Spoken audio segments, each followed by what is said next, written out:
नमस्कार साथियों, आप सभी का स्वागत है आपके YouTube चैनल आपनो सिलेक्शन पॉइंट पर। आपके लंबे समय का जो इंतज़ार है वो यहाँ पर समाप्त होता है, क्योंकि आपकी जो मांगे थी कि हमारी कला एवं संस्कृति से संबंधित क्लासें कब आ रही है, तो आज की जो हमारी क्लास रहेगी वो राजस्थान के कला एवं संस्कृति से संबंधित क्लास रहेगी। ओके। और उसमें कला संस्कृति का जो हमारा पहला टॉपिक है वो है राजस्थान के लोक देवता।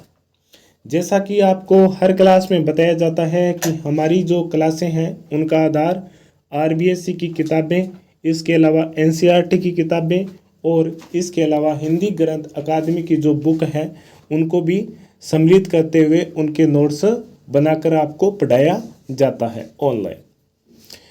ये जो नोट्स हैं ये सीधे केवल तथ्यों पर आधारित नहीं है, इन्हें आप स्वयं भी अपने स्तर पर समझ सकते हैं, क्योंकि आपने अभी जो आरपीएससी और राजस्थान कर्मचारी चयन बोर्ड के एग्ज़ाम देखे होंगे, चाहे वो रीट का हो या अभी जो एसआई का एग्ज़ाम हुआ है वो हो, उसमें आपने देखा होगा कि केवल फैक्ट नहीं पूछे जाते हैं, किसी चीज़ के बारे में जितनी अधिक जानकारी होती है उन सभी को सम्मिलित किया जाता है प्रश्नों में।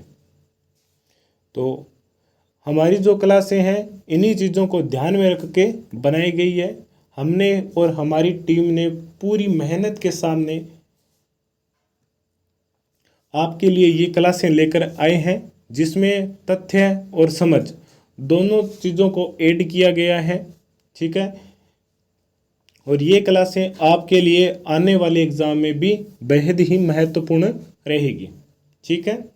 और क्लास को शुरू करने से पहले आपके लिए एक सूचना है कि आप हमारे YouTube चैनल आपनो सिलेक्शन पॉइंट को अगर अभी तक ज्वाइन नहीं किया है तो आज ही इस क्लास को आगे बढ़ने से पहले इसे सब्सक्राइब के बटन को उस पर क्लिक कर दीजिए। इसके अलावा हमारा टेलीग्राम चैनल है जिसका नाम है RBSC NCERT नोट्स। ठीक है। इसका लिंक भी हमने इस वीडियो के डिस्क्रिप्शन में दिया है। इसके अलावा आप इस नाम से भी सर्च करके उसे ज्वाइन कर सकते हैं। ठीक है। हाँ, हो सकता है कि इस नाम के अनेक चैनल हो, परंतु आप लोगो ध्यान में रख लेना, जो हमारे YouTube चैनल का लोगो है वो ही हमारे टेलीग्राम चैनल का लोगो है। इसके अलावा हमारी इस क्लास ऑनलाइन क्लास के जो शिक्षक दल हैं उनमें हैं मुकेश थोरी सर यानी कि स्वयं मैं, इसके अलावा राजवीर थोरी सर और RS थोरी सर, जो कि पिछले काफ़ी वर्षों से राजकीय सेवा में अपने भूमिका निभा रहे हैं, अपने कार्य कर रहे हैं। ठीक है साथियों, तो चलिए शुरू करते हैं आज की इस क्लास को। सबसे पहले हम राजस्थान के लोक देवताओं के बारे में पढ़ेंगे। तो आपके मन में एक सवाल आता है कि इन्हें लोक देवताओं के रूप में क्यों पूजते हैं, कि ऐसी क्या घटना घटी हुई थी कि जिनके कारण इन महापुरुषों को, जो आम नागरिक थे परंतु वर्तमान में इन्हें लोक देवताओं के रूप में पूजते हैं। इनके पीछे एक कहानी है कि इन्होंने अपने से ज़्यादा अपने समाज को महत्व दिया था, और इस धरातल पर चाहे वो मनुष्य के रूप में हो या पशु के रूप में हो या पेड़ पौधे के रूप में हो, हर जीव की इन्होंने अपने प्राणों का त्याग करते हुए भी उनकी रक्षा की थी, और जिस कारण इन्हें आज लोक देवताओं के रूप में पूजा जाता है। ये पूरे भारतवर्ष में बहुत बड़ी बात है कि केवल राजस्थान ही एक ऐसा इलाका है, ऐसा राज्य है जहाँ पर इतने सारे लोक देवता हैं और बड़े ही उल्लास के साथ इन लोक देवताओं को हम ध्याते भी हैं। और अगर राजस्थान में अगर सर्वाधिक बात करें तो जो पश्चिमी इलाका है, उत्तरी पश्चिमी इलाका जिसमें मारवाड़ का क्षेत्र शामिल है, वहाँ पर इन लोक देवताओं को और भी ज़्यादा माना जाता है। ठीक है। धर्म, दरा एवं धेनु की रक्षार्थ जिन महापुरुषों ने कार्य किया, संघर्ष किया और बलिदान दिया, वे लोक देवताओं की श्रेणी में आ गए थे। धर्म यानी कि धर्म से थे हिंदू, और इन्होंने बाहरी आतंकवादियों से लड़ते हुए अपने धर्म की रक्षा की थी, इस धरातल की रक्षा की थी। इसके अलावा धेनु यानी कि पशुओं की भी रक्षा की थी, और जिसके कारण आज वो लोक देवता के रूप में पूजे जाने लगे हैं। तेरहवीं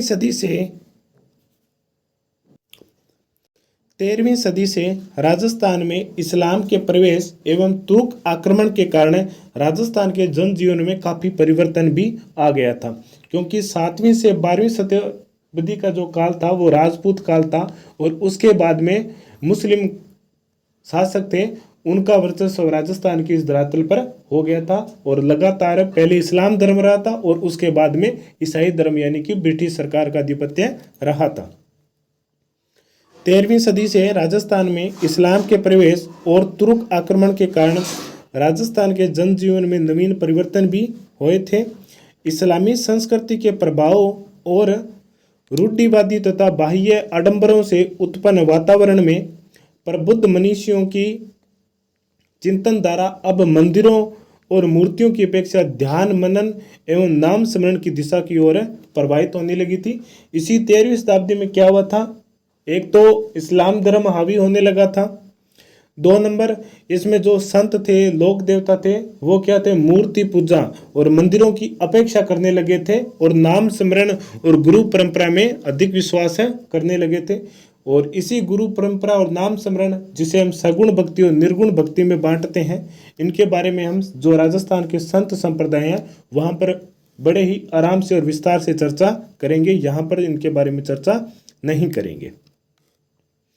इसी कालखंड में राजस्थान में कुछ महान व्यक्तियों ने जन्म लिया था, जिन्होंने अपने आचरण एवं दृढ़ता से समाज को एक नई राह भी दिखाई थी।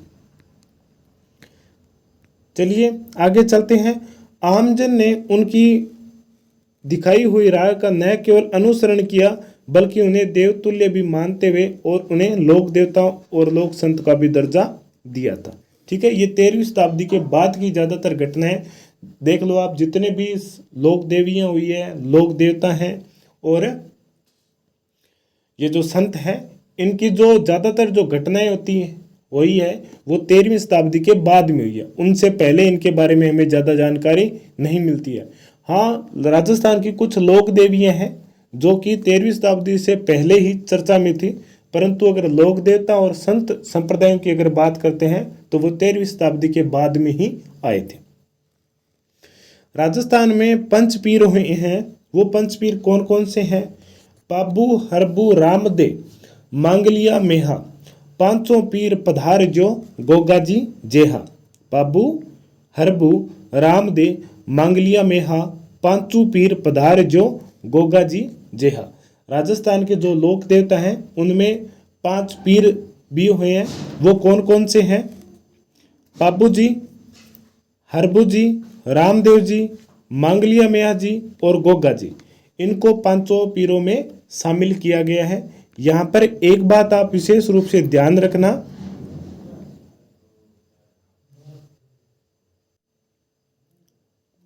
ठीक है, पाबू जी, हरबू जी, रामदेव जी, मांगलिया मेहा जी और गोगा जी, इन्हें 5 पीरों में शामिल किया गया है। यहाँ पर एक बात आप थोड़ी विशेष रूप से ध्यान रखना कि तेजा जी को राजस्थान के 5 पीरों में शामिल नहीं किया जाता है। ठीक है, तो 5 पीरों में कौन से लोक देवता शामिल नहीं है? तेजा जी है। हाँ, हालांकि ये मुख्य लोक देवता भी है राजस्थान में, परंतु फिर भी इन्हें 5 पीरों में शामिल नहीं किया गया है। तो यहाँ पर थोड़ा हम कंफ्यूज हो जाते हैं, इस बात का आप विशेष रूप से ध्यान रखना है। ठीक है, चलिए अब हम एक एक करके इन लोक देवताओं की जो विशेषता है, इनके जन्म स्थान, इनके माता पिता, इनकी पत्नी और इनके द्वारा जो कार्य किया गया था, उन सभी के बारे में देखते हैं।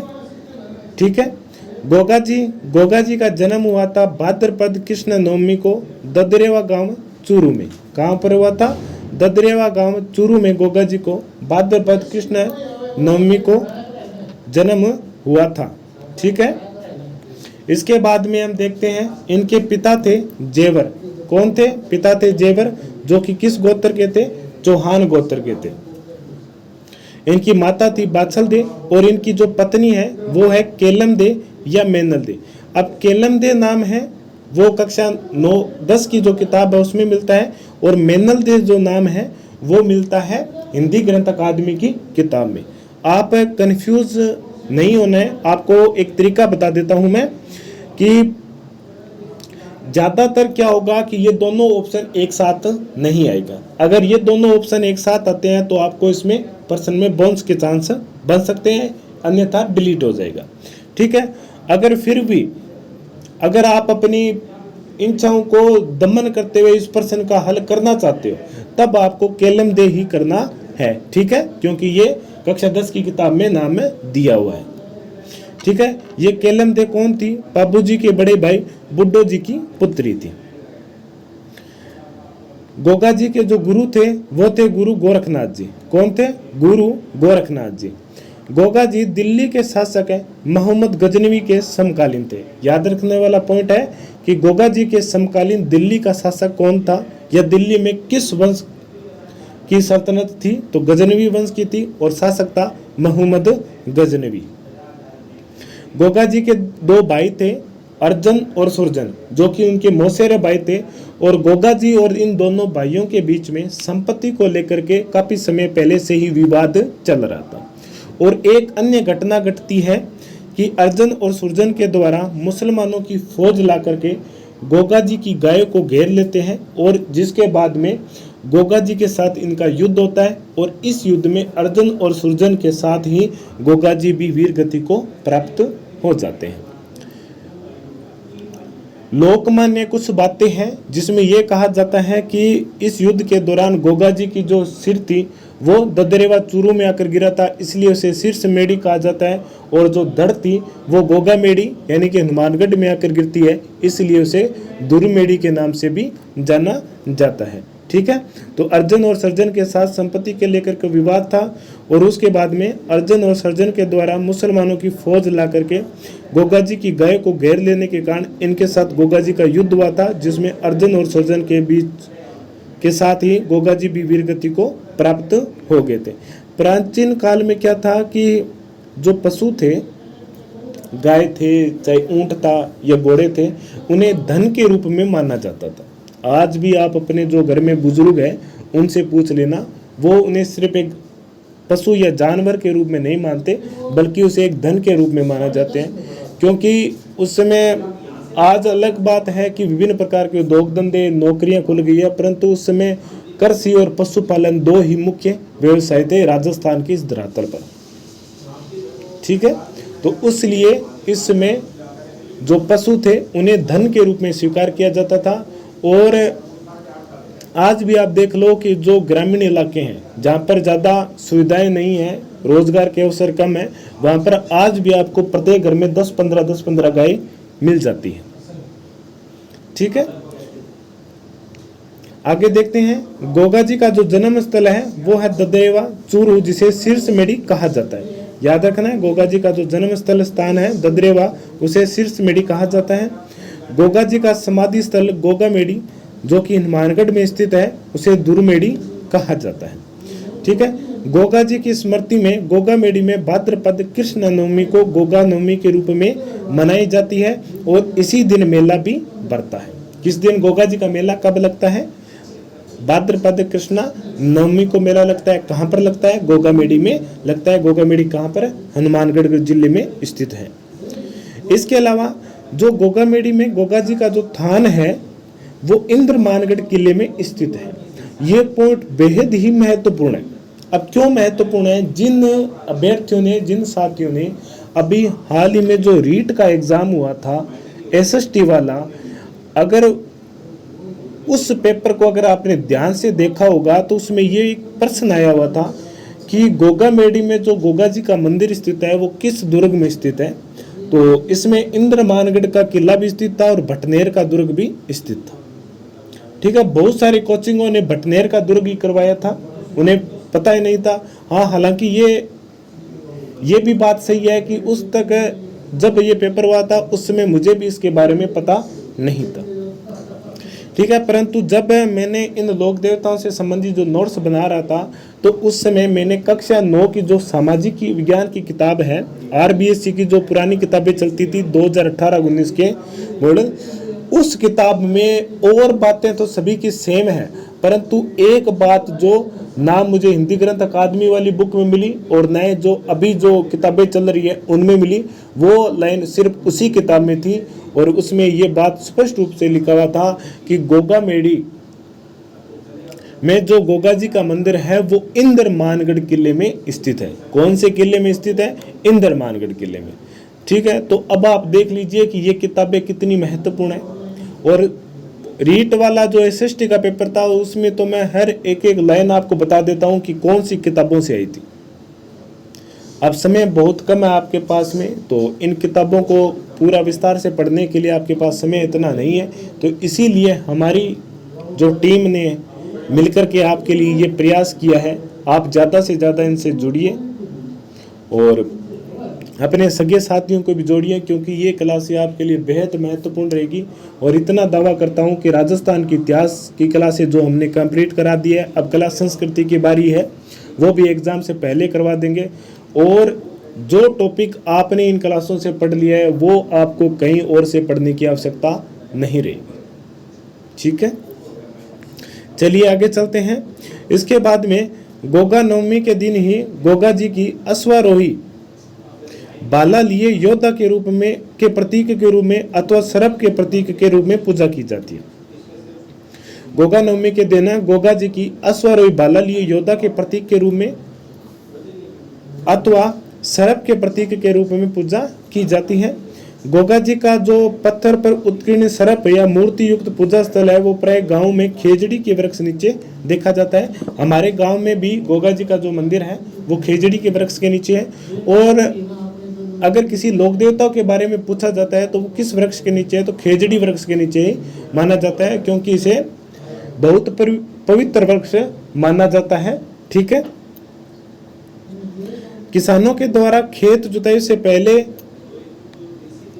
हल और हाली दोनों के 9 गांठ वाली गोगा रखड़ी भी बांधी जाती है। हल और हाली, हल यानी कि जो जोतने वाला हाली जो किसान होता है उनको जो 9 गांठ वाली रखड़ी बांधी जाती है वो किस लोक देवता से संबंधित है? वो गोगा जी से संबंधित है। एक बात और इसमें थोड़ा सा कंफ्यूज करने वाला एक प्रश्न और है कि जब किसान हल जोत रहे हैं तो किस लोक देवता के गीत ज्यादातर गाए जाते हैं? वो तेजा जी के गीत गाए जाते हैं। जैसे तेजा टेर, वो एक गीत है ना जो गाजा गाजा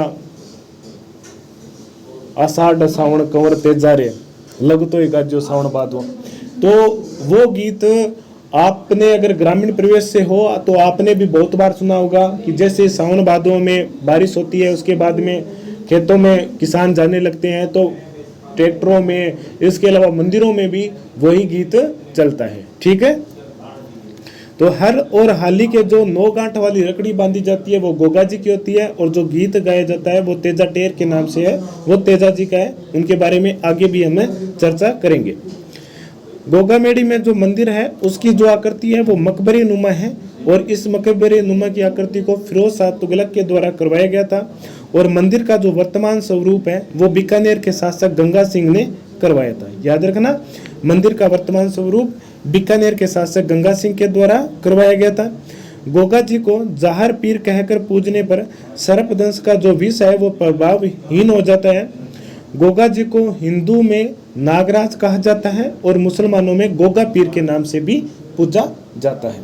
ठीक है, इसके अलावा गोगा जी के भक्त को सांप नहीं काटता है, उनकी शरण में जाने से सर्प काटे हुए व्यक्ति को विष भी नहीं चढ़ता है, तथा गोगा जी का नाम सुन करके सर्प शीघ्र ही घर, यहाँ पर थोड़ा सा संशोधन कर लेना, घर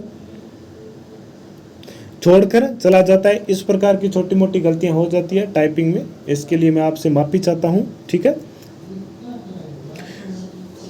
तो ठीक है, गोगा जी का इतना अधिक प्रभाव है कि सर्प जाति भी उनसे डरती है। इनके पीछे कहानी है वो मैं बताता हूं कि एक बार गोगा जी की जो धर्मपत्नी थी केलन देव, उनको किसी सर्प ने डस लिया था, काट लिया था। ठीक है, जिससे क्या है गोगा जी बहुत अधिक क्रोधित हुए थे और वो तपस्या मुद्रा में बैठ गए और उन्होंने गुरु मंत्रों का उच्चारण करना शुरू कर दिया जोर जोर से। इसके बाद में सभी जो नागवंश थे वो एक अग्नि का जो कुंड था छोटा सा बना, उसमें आकर के गिरने लगे और धीरे धीरे उन्होंने गोगा जी ने यही कहा था कि मैं इस पूरी धरती पर जितने भी नाग हैं उनको समाप्त कर दूंगा। बाद में नाग देवता प्रकट होते हैं और वो उनसे माफ़ी मांगते हैं, और जो केलमदे को जो सर्प दशा था उसका जहर भी वो वापिस है चूस के उसे समाप्त करते हैं। इसके बाद में गोगा जी शांत होते हैं। इसलिए जिस घर में गोगा जी को जाते हैं, गोगा जी का मंदिर है, गोगा जी का थान है, वहाँ पर सर्प नहीं दिखते क्योंकि वो उनसे डरते हैं। ठीक है, चलिए आगे चलते हैं। गोगा जी के मुसलमान भक्त को मुख्य रूप से कायम खानी कहलाते हैं। ये कायम खानी क्यों कहलाते हैं? क्योंकि गोगा जी का एक वंशज हुआ था करम सिंह, और कहीं पर उसका नाम कायम सिंह भी मिलता है। इस व्यक्ति ने क्या किया, फिरोज शाह तुगलक के समय मुसलमान धर्म को अपना लिया था। अब ये कहानी थोड़ी सी हटके मैं बताता हूँ कि उन्होंने मुसलमान धर्म को बिना किसी दबाव के अपनाया था, क्योंकि वो मानते थे कि कोई भी धर्म किसी से श्रेष्ठ नहीं है, सभी धर्म एक है और हमें मनुष्य होने के नाते सभी मनुष्यों के साथ एक जैसा व्यवहार करना चाहिए। इसलिए क्योंकि वो एक समाज के आदर्श पद्धति पे थे। उनके जो पूर्वज थे जैसे गोगा जी, उन्हें लोक देवता के रूप में मानते थे, तो आम जनता पर भी उनकी सोच पर कितना प्रभाव पड़ेगा कि कोई हिंदू लोक देवता का वंशज होकर भी उन्होंने मुसलमान धर्म को अपनाया है, तो जो बाकी जनता है हिंदू या मुस्लिम, उनमें भी एकता की भावना जागृत होती है। इस उद्देश्य से उन्होंने मुसलमान धर्म को अपनाया था, और इसी कायम सिंह के नाम पर इनके बाद के जो वंशज थे वो कायम खानी मुसलमान कहलाए थे। ठीक है, मुस्लिम धर्म को अपनाया था, उनके आगे के वंशज कायम खानी कहलाए जाने लगे। गोगा जी के जो मुसलमान पुजारी होते हैं वो चायल कहलाते हैं। अतः गोगा जी हिंदू और मुसलमान एकता के प्रतीक है, क्योंकि इनके मंदिर में एक पुजारी हिंदू होता है तो वहीं दूसरी पुजारी मुस्लिम धर्म का होता है, और मुस्लिम धर्म में जो होता है वो कायम खानी मुस्लिम होता है। कौन सा? कायम खानी मुसलमान होता है। ठीक है, चलिए आगे चलते हैं।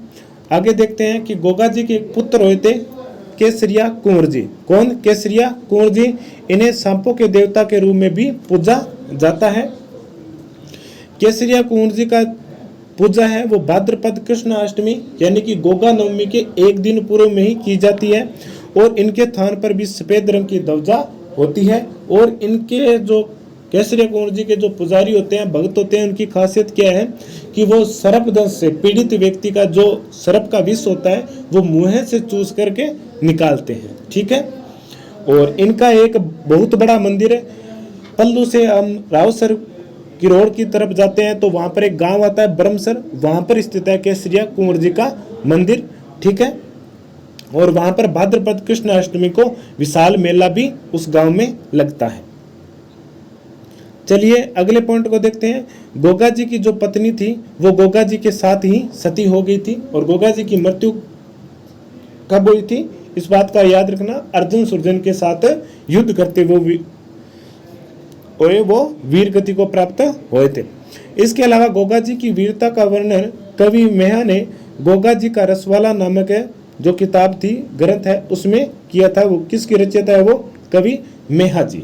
ठीक है, ये थे राजस्थान के लोक देवता गोगा जी। इनके बारे में कुछ महत्वपूर्ण बातें हैं, वापस बता देता हूं, ध्यान से सुन लेना।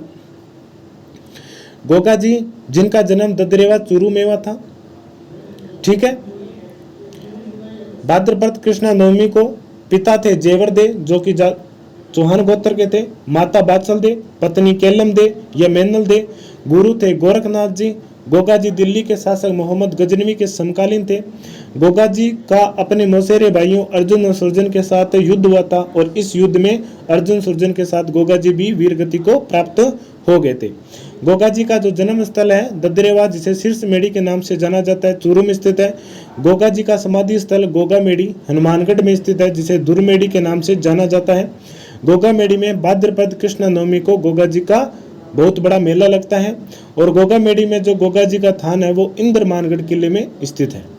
गोगा नवमी के दिन गोगा जी की अश्वारोही बाला लिए योद्धा के प्रतीक के रूप में या सर्प के प्रतीक के रूप में पूजा की जाती है, और इनके जो पत्थर की मूर्तियां या मंदिर होते हैं वो खेजड़ी के वृक्ष के नीचे बने होते हैं। किसानों के द्वारा खेत की जुताई से पहले हल और हल्ली को जो 9 गांठ वाली रकड़ी बांधी जाती है वो गोगा जी की होती है। गोगा मेरी का जो मंदिर है वो मकबरे नुमा आकृति का है, जिसका निर्माण फिरोज शाह तुगलक ने करवाया था, परंतु उसका वर्तमान स्वरूप बीकानेर के शासक गंगा सिंह के द्वारा करवाया गया था। गोगा जी जहार पीर कहकर पूजने पर सर्पदंश का विष प्रभावहीन हो जाता है। गोगा जी को हिंदू में नागराज और मुसलमान में गोगा पीर के नाम से भी जाना जाता है। गोगा जी के भक्त को सांप नहीं काटता है, उनकी शरण में जाने से सर्प काटे हुए व्यक्ति का विष भी नहीं चढ़ता है और गोगा जी का नाम सुन के सर्प घर छोड़कर भी चला जाता है। गोगा जी के जो मुसलमान भगत थे वो कायम खानी कहलाते हैं, क्योंकि गोगा जी के वंशज करम सिंह चौहान या कायम सिंह चौहान ने फिरोज शाह तुगलक के समय मुसलमान धर्म को अपना लिया था और इनके आगे के वंशज कायम खानी कहलाए थे।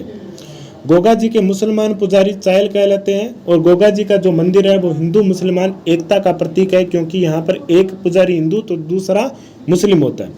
गोगा जी के पुत्र है केसरिया कुंवर जी, उन्हें भी सांपों के देवता के रूप में पूजा जाता है और गोगा नवमी से ठीक एक दिन पहले भाद्रपद कृष्णाष्टमी को इनका मेला भी लगता है। ठीक है, इसके अलावा इनके थान पर सफेद रंग की ध्वजा भी होती है। गोगा जी की मृत्यु के साथ ही उनकी पत्नी केलमदे ने भी सती हो गई थी। गोगा जी की वीरता का वर्णन कवि मेहा ने गोगा जी का रसवाला नामक ग्रंथ में किया था। ठीक है, ये थे हमारे राजस्थान के एक लोक देवता गोगा जी के बारे में महत्वपूर्ण बातें, और सभी बातें बहुत ही महत्वपूर्ण है। एग्जाम की दृष्टि से आपको बहुत अच्छी प्रकार से समझ भी आई होगी। ठीक है, अब इसी प्रकार हम एक लोक देवता तेजा जी के बारे में भी अध्ययन करते हैं। तेजा जी जिनका जन्म स्थान है खरनाल नागौर में 1073 में माघ शुक्ल चतुर्दशी को इनका जन्म हुआ था। कहाँ पर? खरनाल में हुआ था। इनके पिता थे ताहड़ जी जाट, माता थी राम कुमारी और इनकी पत्नी थी पनेर जो कि अजमेर में स्थित है, वहां के निवासी रायचंद्र की पुत्री पेमल दे। ठीक है, ये सामान्य जानकारी है लोक देवताओं के बारे में। अब इनका जो जन्म वर्ष है वो भी आप याद रखना, क्योंकि रीट वालों आपको तो पता होना चाहिए, क्योंकि रीट एसएसटी में ये एक बार प्रश्न आया हुआ था जो अभी एग्जाम हुआ था कि लोक देवताओं को उनके कालक्रम के अनुसार व्यवस्थित करना है। ठीक है, तो इस बात का अब आपको ध्यान में होना चाहिए कि कौन सा लोक देवता का जन्म है कब हुआ था। लोग तेजा जी जाति से जाट थे और जाट जाति में वो दोलिया जाट थे। कौन सी जाति के थे? दोलिया उपजाति के। जाति से जाट है परंतु उपजाति उनकी क्या थी? दोलिया, इसलिए उन्हें दोलिया जाट के नाम से भी जाना जाता है। आपने उनके जो लोकगीत है उनमें भी इनका नाम है जिक्र करता है दोलिया जाट। पत्नी कौन थी? पेमल दे। माता का नाम राम कुमारी। चलिए आगे देखते हैं। इनकी घोड़ी का नाम था लिल्लन था। आजकल देखते हैं ना जो जाट जाति के लोग हैं उनकी कोई कैंपर है, पिकअप है, गाड़ी है, ट्रक है, चलते हैं तो उनके आगे लिल्लन लिखा होता है। ठीक है, वो तेजा जी की घोड़ी थी और इसी घोड़ी ने तेजा जी की मृत्यु का समाचार सबसे पहले घर तक पहुंचाया था। तेजा जी का गीत है तेजा टेर, जो कि किसान हल जोतते समय गाते हैं और इस गीत की समझ यही है कि तेजा जी अब तो जागो, सावन आ गया है, भादो आ गया है, बारिश भी होने लगी है, अब तो आ पाओ। और इन्हें कृषि कार्यों के उपारक देवता के रूप में भी पूजा जाता है कि आप हमारे साथ मिलकर के हमारे खेत को जोतने में हमारी मदद कीजिए और आपके आशीर्वाद से हमें विपुल मात्रा में धन और धान्य की प्राप्ति हो। ठीक है, इस गाने के जो अर्थ है, सारांश है, वो कुछ इसी प्रकार का है। इनके अलावा तेजा जी के जो पुजारी हैं वो गोड़ला कहलाते हैं। इनके उपनाम है दोलिया देवता। दोलिया देवता क्यों कहा जाता है? क्योंकि उनकी उपजाति थी दोलिया थी। काला और बाला, यहाँ पर बाला नहीं है, बाला करना है आपको। कौन सा? बाला।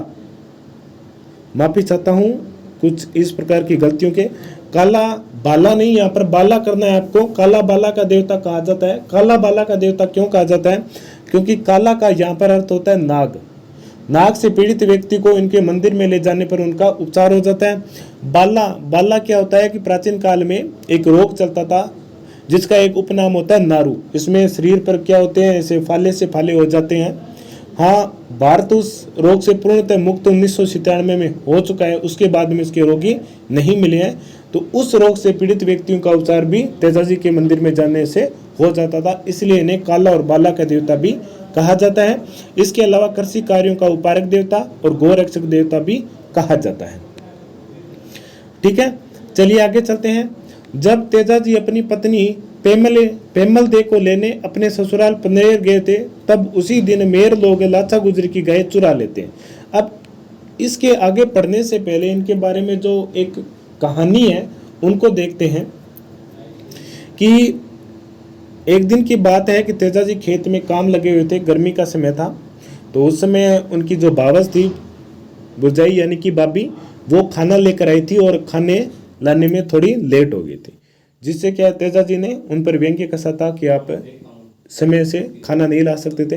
तो इस पर भाभी जी भी क्रोधित हो गई थी। उन्होंने कहा था कि आप अपनी पत्नी को तो अपने मायके छोड़ रखा है और आप मुझ पर ये व्यंग्य कस रहे हो। तब तेजाजी पूछते हैं कि मेरी शादी हो चुकी है और मुझे इसके बारे में पता ही नहीं है, क्योंकि राजस्थान के जो बैकवर्ड गांव जहाँ पर शिक्षा का अभाव है, आज भी ऐसे गांव है, वहाँ पर भी कई बार बाल्य अवस्था में ही लड़का और लड़की की शादी कर दी जाती थी, जिसे हम अपने बोलते हैं जैसे परात में परिणमना। परात होती है यानी कि इतने छोटे बच्चे होते हैं कि परात में ही उनकी शादी कर दी जाती है। ठीक है, तो इसी प्रकार तेजाजी की शादी हुई थी। जब तेजाजी को पता चला तो वो अपनी माँ के पास जाते हैं और उनसे पूछते हैं कि मेरी शादी कहाँ पर की गई है, मैं अपनी पत्नी को लेकर आऊँगा। ठीक है, इस पर एक पंडित जी भी कहते हैं कि आपको नहीं जाना है क्योंकि आज का दिन आपके लिए शुभ नहीं है, परंतु तेजाजी अड़े रहे और वो अपनी पत्नी को लाने, जिसका नाम था पेमल दे, गांव था पनेर अजमेर के निकट, ठीक है, उसे लाने चल पड़ते हैं अपनी घोड़ी लीलन पर सवार होकर के। जैसे ही वो अपने ससुराल के घर पहुंचते हैं तो उनकी जो सास थी वो उस समय गाय को दूध निकाल रही थी। तो उनकी घोड़ी को देखते हुए क्या करती है, दूध की बाल्टी को लात मारती है, जिससे दूध डुल जाता है। और जो तेजाजी की जो सास थी वो बिना देखे कि कौन था गेट पर, वो कुछ इस प्रकार के मतलब अपमानजनक शब्द कह देते हैं और तेजाजी उसे सह नहीं पाते हैं और तेजाजी वहाँ से वापस लौट आते हैं। परंतु जब उन्हें पेमल दे और उनकी माँ को इस बात का पता चलता है कि वो तेजाजी थे, हमारे घर के ज्वाई थे, तो पेमल दे ने अपनी सहेली को उनके पास भेजा था और उन्हें एक रात वहाँ पर पनेर में रुकने के लिए भी मना लिया था और वो लाछा गुजरी के घर पर रुके थे। उसी रात क्या होता है कि मेर के लोगों के द्वारा लाछा गुजरी की जो गाय थी उनको चुरा लिया जाता है। इस पर लाछा गुजरी तेजाजी से आग्रह करती है कि आप मेरी इन गायों को मुक्त करवा के लाओ। अब यहाँ पर एक पॉइंट और भी बताता हूँ कि मेर शब्द उपयोग किया गया है। कई किताबों में मैंने देखा है, गाइडों में मीणा शब्द का प्रयोग किया गया है, जो कि एक्चुअल में सही नहीं है। आप हिंदी ग्रंथ अकादमी हुक्मचंद जैन और नारायण लाल माली की किताब है, उसमें भी देख लेना। इसके अलावा हिंदी ग्रंथ की किताब तो ये हो गई, इसके अलावा माध्यमिक शिक्षा बोर्ड की जो किताब है कक्षा 10, उसमें भी देख लेना। मेर शब्द का प्रयोग किया गया, मीणा शब्द का प्रयोग नहीं किया गया। ये मेर लोग थे और मेर और मीणा इन दोनों को क्या करते हैं कि लोग एक ही मान लेते हैं, ये दोनों अलग अलग हैं। इनके बारे में हमने जो जनजातीय आंदोलन थे वहाँ पर इनके बारे में हमने अध्ययन भी किया था, तो इस बात का विशेष रूप से ध्यान में होना चाहिए कि वो मेर थे, मीणा नहीं थे, और मेर और मीणा दोनों अलग अलग हैं। ठीक है, इसके बाद में तेजाजी गुजरी की प्रार्थना पर गायों को मुक्त कराने जा रहे हैं, तो रास्ते में उन्हें सुरसुरा नामक स्थान जो अजमेर के पास है किशनगढ़ में, वहाँ पर एक सर्प मिलता है और सर्प क्या था, अग्नि में जल रहा था। तो तेजाजी ने अपने भाले से उस सर्प को बाहर निकाला, जिससे क्या हो गया कि सर्प भी क्रोधित हो उठा और उसने कहा था कि मैं जलना चाहता हूँ, तुमने मुझे बचाया क्यों, मैं तुम्हें डसूंगा। ठीक है, इस पर तेजाजी उनसे आग्रह करते हैं कि आप मुझे अभी मत डसना, मैं एक काम के लिए जा रहा हूँ, गायों को मुक्त करवा के ला रहा हूँ। उसके बाद में जैसे ही मैं गाय को मुक्त करवा के ले आता हूँ, उसके बाद में मैं स्वयं आपके पास आ जाता हूँ। इस प्रकार का वचन देकर तेजाजी वहाँ से चले जाते हैं। ठीक है, तेजाजी ने सर्प को डसने से रोकते हुए वचन दिया था कि वे गायों को मुक्त कराने के बाद स्वयं यहाँ आ जाएंगे। मेरों से भीषण संघर्ष के बाद तेजाजी लाचा गुजरी की गायों को तो मुक्त कराने में सफल हो जाते हैं, परंतु इस संग्राम के दौरान उन्हें बहुत घायल हो चुके थे। उनका पूरा शरीर लहूलुहान हो चुका था और इसके बाद में वो सुरसुरा उस सांप के पास पुनः पहुंचते हैं। तो सांप उनकी अवस्था को देखकर उन पर दया दिखाते हुए कहता है कि मैं तुम्हें डसूंगा नहीं। परंतु तेजाजी ठहरे वचन के पक्के थे। उन्होंने कहा था कि मैं आपके लिए अपने शरीर का एक हिस्सा सुरक्षित लेकर आया हूँ। और वो अपनी जीवा को आगे निकालते हैं और सर्प उस पर डसता है और उसी समय उनकी मृत्यु हो जाती है। और उनकी जो घोड़ी लीलन थी वो इस बात की सूचना उनके घर तक पहुंचाती है और तेजाजी के साथ ही उनकी जो पत्नी थी पेमल देव वो भी सती हो जाती है। ठीक है, तेजाजी के पूरे शरीर पर घाव होने के कारण सर्प ने दया दिखाते हुए डसने से मना कर दिया, तो तेजाजी ने अपनी जीवा आगे भी कर दी थी और इस प्रकार जीवा पर सर्प ने डसा और वहीं सुरसुरा किशनगढ़ में भाद्रपद शुक्ला दशमी को उनकी मृत्यु हो गई थी। ठीक है, और इसी भाद्रपद शुक्ला दशमी को तेजा दशमी के रूप में बनाया जाता है और इस अवसर पर पंचमी से लेकर के पुण्य तक परबतसर में एक विशाल पशु मेला का भी आयोजन किया जाता है। ओके, चलिए अगला पॉइंट देखते हैं। तेजाजी से संबंधित कुछ स्थल है। पवित्र बांसी दुगारी नाम याद रखना, ये बूंदी में स्थित है और तेजाजी से संबंधित है। इसके अलावा तेजाजी धाम जो कि सुरसरा अजमेर में भी है। इसके अलावा बावता नागौर है, ये भी तेजाजी से संबंधित एक धार्मिक स्थल है। यहाँ पर सांप से काटे हुए व्यक्ति का तेजाजी के भक्तों और उनके पुजारियों के द्वारा गौमूत्र से इसका इलाज भी किया जाता है। तेजाजी भी गोगाजी की तरह नागों के देवता के रूप में पूजनीय है। तेजाजी को तलवार धारण किए हुए घोड़े पर सवार योद्धा के रूप में दर्शाया गया और जिनकी जीवा पर आप सर पर डस रहा है। आपने फोटो देखी होगी, तेजाजी की मूर्तियां देखी होगी, उसमें आप देख लेना एक हाथ में बाला है और उनकी जीवा बाहर निकली हुई है और उन पर सर पर डस रहा है और लीलन घोड़ी पर वो सवार है। इसके अलावा यदि सर्प दंशित व्यक्ति के दाएं पैर पर तेजाजी की तांत या जिसे डोरी बोलते हैं, यदि सर्प दंशित व्यक्ति के दाएं पैर पर तेजाजी की तांती, अपनी बोलचाल की भाषा में तांती या डोरी कहा जाता है, वो बांध दी जाए तो उसका विष भी नहीं चढ़ता है। तेजाजी की मृत्यु के साथ उनकी पत्नी पेमल देवी उनके साथ सती हो गई थी। इसके अलावा तेजाजी से जुड़े कुछ स्थान है। सुरसुरा जहाँ पर उन्हें सर्पदंश हुआ था, ब्यावर भी है। इसके अलावा सेंद्रिया वो है जहाँ पर उन्होंने मेयर के जो डाकू थे उनके साथ युद्ध किया था और लाचा गुजरी की गायों को मुक्त करवा कर रहे थे। और भावता नागौर में भी तेजाजी से संबंधित ये स्थल है। ठीक है, गोगाजी के समान तेजाजी को भी सांपों के देवता के रूप में माना जाता है, उनकी पूजा की जाती है। ठीक है, ये है राजस्थान के हमारे एक अन्य लोक देवता तेजाजी, जिनके बारे में हमने बड़े ही विस्तार से और अच्छे प्रकार से समझने का प्रयास किया था। एक बार पुनः अब इनके बारे में देख लेते हैं। तेजाजी जन्म खरनाल में 1073 ईस्वी में। पिता ताहरजी जाट, माता रामकुमारी, पत्नी पेमल दे जो कि पनेर की थी। इनकी घोड़ी थी लीलन। तेजाजी का गीत तेजा टेर कहलाता है। इनके पुजारी गोड़ला कहलाते हैं। इनके उपनाम है धोलिया देवता, क्योंकि ये उपजाति से धोलिया जाट थे।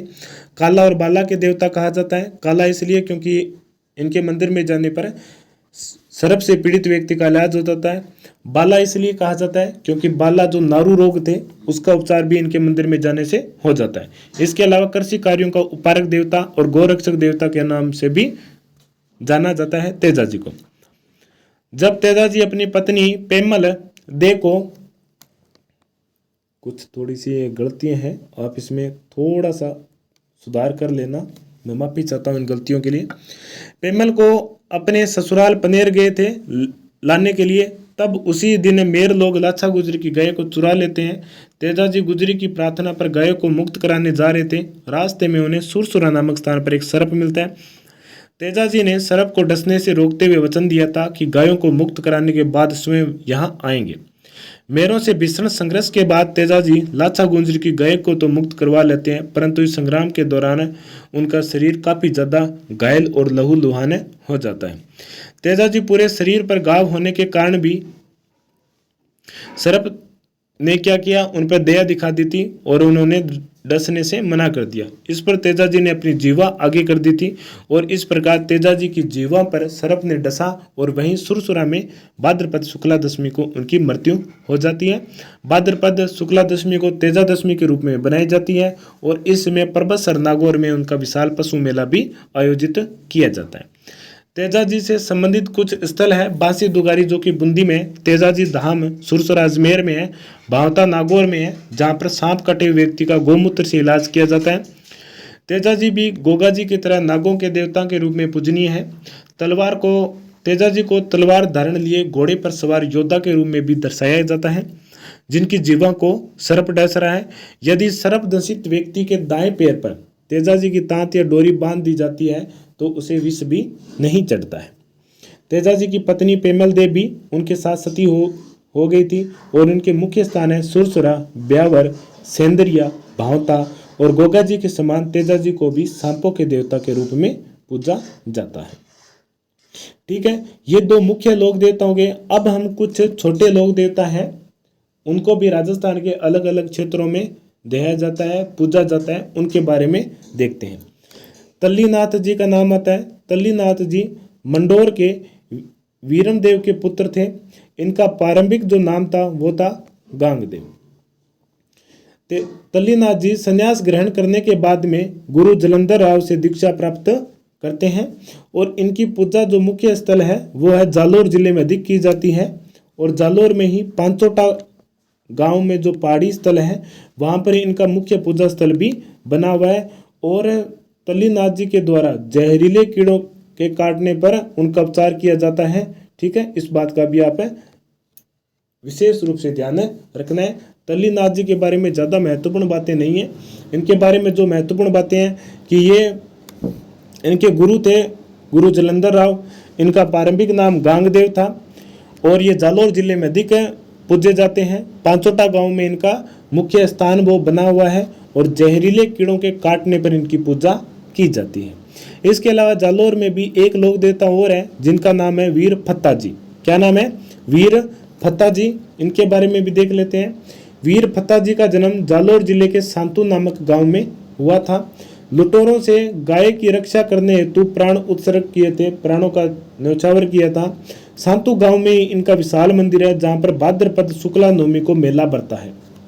ठीक है, कब मेला बढ़ता है? भाद्रपद शुक्ला नवमी को, यानी कि गोगा नवमी जो कि भाद्रपद कृष्णा नवमी को आता है और जो वीर फत्ता जी का जो मेला है सांतु गांव में लगता है वो कब लगता है? भाद्रपद शुक्ल नवमी को। ठीक है,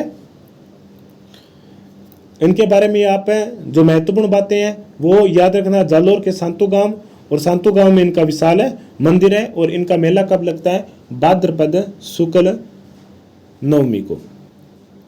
इसके अलावा केसरिया कुंवर जी के बारे में मैंने बता ही दिया था।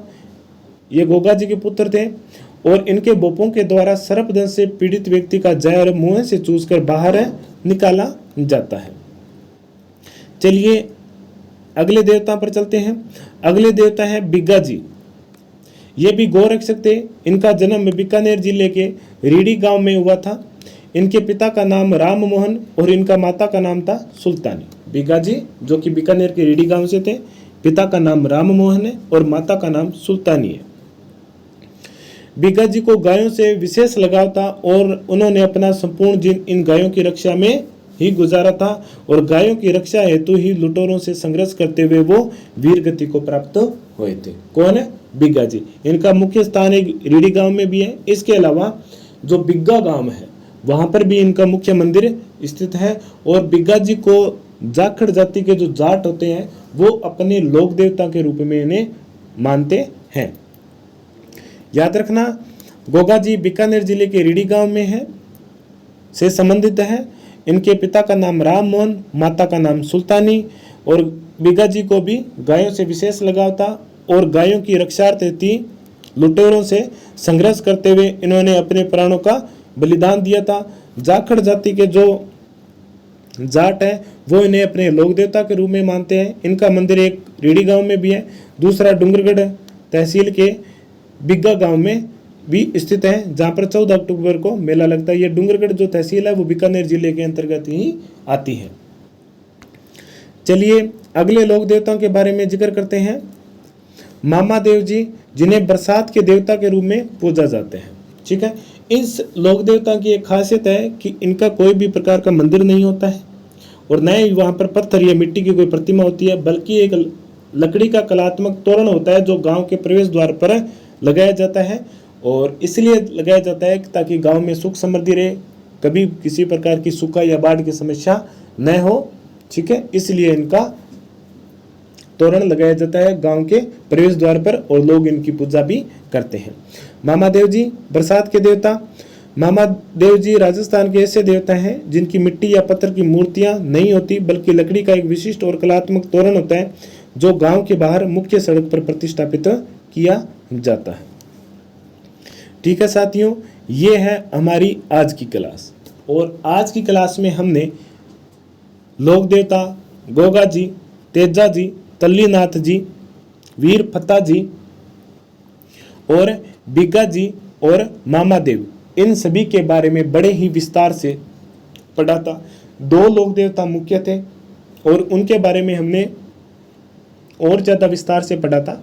और इसके अलावा जो किसी क्षेत्र विशेष में पूजे जाते हैं वो लोक देवता भी थे, जैसे फत्ता जी जालोर सांतु गांव में, तल्लीनाथ जी जालोर के पांचोटा गांव में, बिग्गा जी बीकानेर में और मामा देव जो कि पूरे राजस्थान में ही है, परंतु इन्हें बरसात के देवता के रूप में पूजा जाता है। ठीक है, इन सभी के बारे में हमने पढ़ा था।